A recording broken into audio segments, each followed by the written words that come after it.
The eyes of the world are on Singapore today for Donald Trump's historic meeting with North Korean leader Kim Jong-un. The questions about what could happen are all the more pressing after Trump's unexpected tirade following the G7 summit in Quebec.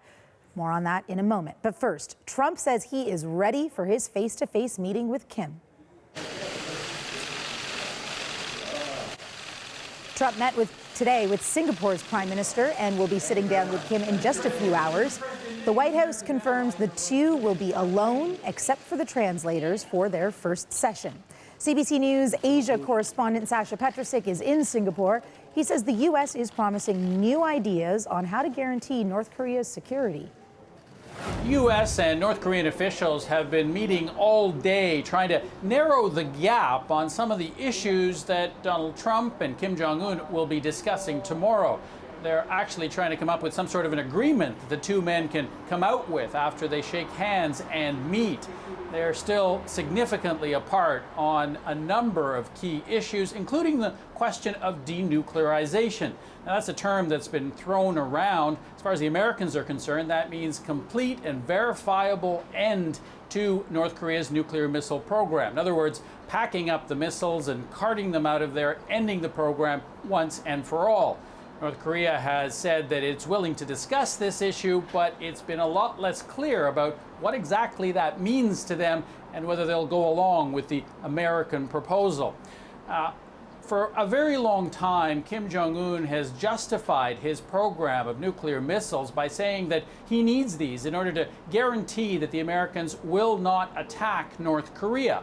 And at this summit and in these negotiations, he is looking for that kind of a guarantee, perhaps in other ways. Today, the Americans said that that is something that is possible. And in fact, Secretary of State Mike Pompeo came out with a pretty clear declaration that they're looking at a unique way of guaranteeing that security. We're prepared to take actions that will provide them sufficient certainty that they can be comfortable that denuclearization isn't something that ends badly for them. Indeed, just the opposite, that it leads to a brighter, better future for the North Korean people.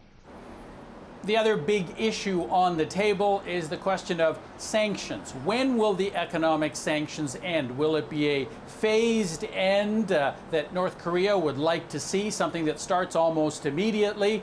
Or will it be something that will only be out there once it's clear that North Korea is actually taking apart its nuclear missile system? Today, Mike Pompeo said that it is not going to happen, that the Americans are not going to, as he put it, take their foot off the gas. The sanctions will stay in place until it is perfectly clear, until there are actual concrete signs that North Korea is stopping this program and, in fact, dismantling it. There was always this hypothesis that somewhere along the way the Americans would take their foot off and allow those economic opportunities for the North and thereby reduce the capacity to actually achieve the deal. We're not going to do that. Now, that will take some time, of course, and North Korea may not be happy with that particular aspect. So that's another question that they will have to resolve. The meeting starts in just a few hours, and many of these things remain on the table. The question is whether they can be resolved close enough to come up with some kind of a statement, a joint statement, tomorrow when Donald Trump and Kim Jong-un come out of their summit. Sasha Petrusik, CBC News in Singapore.